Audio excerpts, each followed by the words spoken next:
All right, now look, today I'm going to be showing you guys how to make braciole. Now, this is a super simple dish to make, but every single time you make it, it will definitely impress all of your guests, especially during the holiday season. You're going to need flat leaf Italian parsley, about 1/3 of a cup of some red wine, dry red wine, tomato puree, some 4C seasoned breadcrumbs. I'm using top round steak. You're going to need pecorino romano, some garlic, salt, pepper, and olive oil. It really is just that simple, and a little bit of tomato paste. All right, you see that? You see that? You see that? Don't ask me for the damn ingredient list. Now let's go ahead and get into it. Now, just a quick reminder, please make sure that y'all are washing your parsley and also remove the stems. When I tell you this parsley was so damn dirty, there was so much sand and grit all over my cutting board that I had to re-sanitize it completely. So I've minced that down, and I can go on ahead and set that to the side. Now, I'm chopping down about 12 large cloves of garlic here. And then I can also go on ahead and set that to the side. And just so that I make sure that I don't cross-contaminate my breadcrumbs, I'm going to pour a decent amount into a separate bowl. That way, if my gloves do touch it after I've touched the red meat, whatever's left in that bowl, I can just throw away. I'm going to break down this entire block of the pecorino romano because we're going to use all of that. And even if we don't use it all inside of the braciole, you can use it to top it, or you can use it to put inside of your sauce. So now we have everything prepped. The garlic, the breadcrumbs, the salt, pepper, olive oil, our flat leaf Italian parsley, and the pecorino romano. And then I have my food grade string in the background because that's what we're going to use to make sure that we secure the meat itself. Now, once again, like I said, in this particular recipe today, I'm going to be using top round. Now, although that does appear pretty thin, you actually want it as thin as possible. So I'm actually going to cover it with plastic wrap, and then I'm going to use the meat tenderizer side to kind of flatten it out, and then to also help tenderize it, because we're only going to be cooking this in the sauce for about an hour. So you don't really want it that thick. And also by tenderizing it, that will allow the sauce to kind of make its way through the meat inside and out. So right now, you just want to go in and add in some kosher salt, one layer across. You don't need to flip it over. You just need to just do one side. And then I'm going to go in and do the exact same thing with the coarse ground black pepper. Now, this is not finely ground, so there's going to be some pretty large black peppercorns in there. That's just what I prefer. Then I'm also going to go in with the garlic. Now, I will say this. If you know that you and your family are not heavy on garlic, you can be very light-handed with it. And if you don't want fresh garlic, you can use garlic powder, but I'm telling you, just trust me and use fresh garlic. Do not use jarred garlic, okay? Now I'm going in one more time with an even layer of the breadcrumbs. This is going to make sure that the inside of the steak stays nice and juicy and moist and... Ooh, child. My mouth is over here watering, just over here thinking about the damn stuff, and I done already ate it. Then I'm going to go in with that pecorino romano. Now, don't go crazy when you start adding in the cheese. I'm adding in the flat leaf Italian parsley. But when you add in the cheese, you want to make sure that you add in, a nice even layer, but don't go crazy. And additional things that you could add inside of this that I personally don't is you could add pine nuts. You could also add raisins. You can add a combination of both. Some people also like to add prosciutto. Today, I'm keeping mine just straight, simple to the point. And then I'm going to top this off with a little bit of olive oil. That's it. Nothing else goes on the inside. Super simple, really easy to make. You can definitely prep these the day before you actually want to cook them, and that's totally fine. And now you're just going to roll them up nice and tight. Now, because these pieces of steak are pretty long, I'm actually going to go on ahead and just cut them in half because I don't want it to be too thick when I'm rolling it up, or it's not going to cook through the way I want it to. So I'm actually just going to slice it in half. And so now I'm actually getting 2 out of that 1. And just in case any of you guys are wondering, that meat is totally fine. I know you're probably wondering, why is it brown? That just means that it got a lot of oxygen to it. There's nothing wrong with it. Trust me. So I'm going to go on ahead and roll all of these up, get all of those done. If you don't have the food grade, the twill there, the string in the back, you can use toothpicks, but I just find this string to be a lot easier.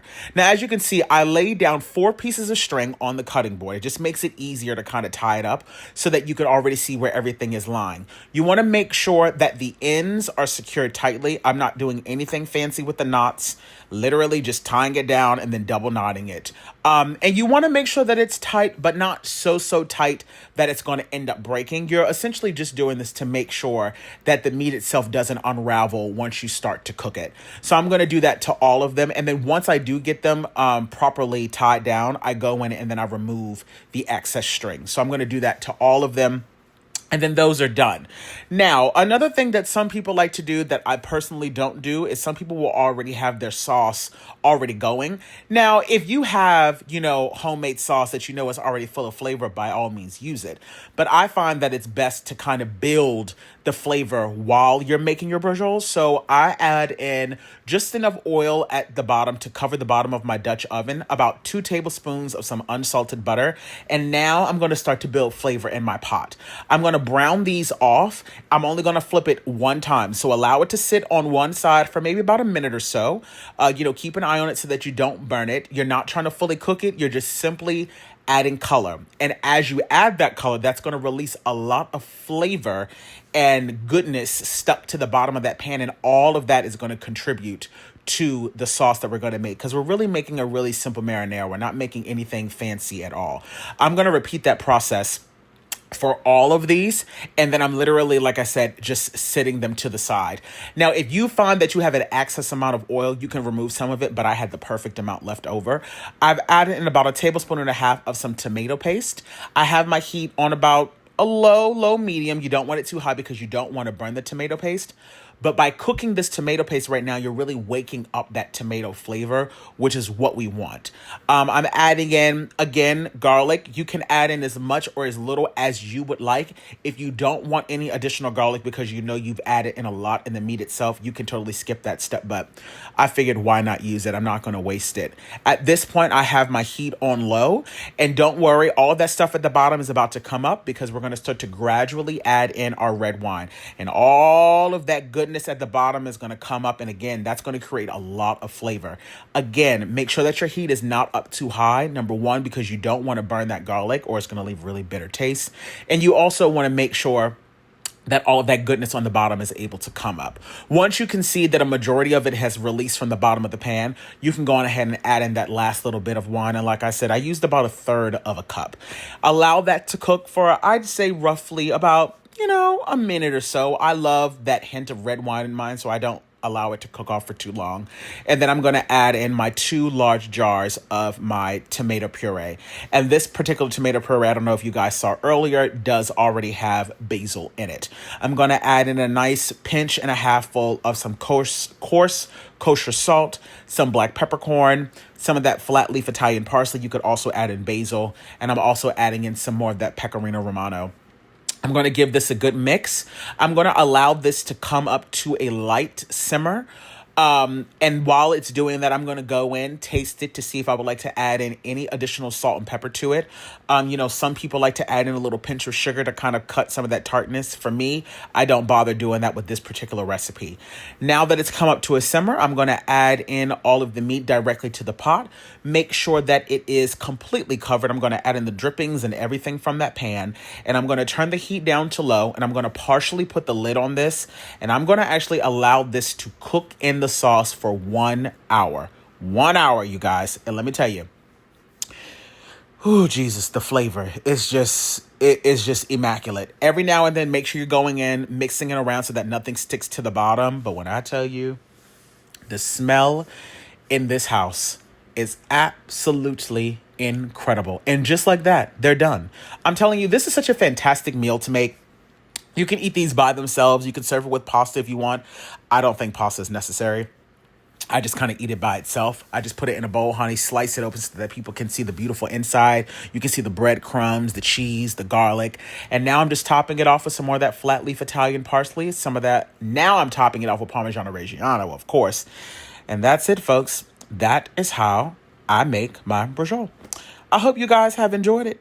This is a recipe that is great for the holidays or for a date night if you want to impress somebody. This is definitely one to add to your collection. All right, I'm going to go ahead and do me a little taste test now, child. All right, bye. Let's go in for a taste test, shall we? Here we go.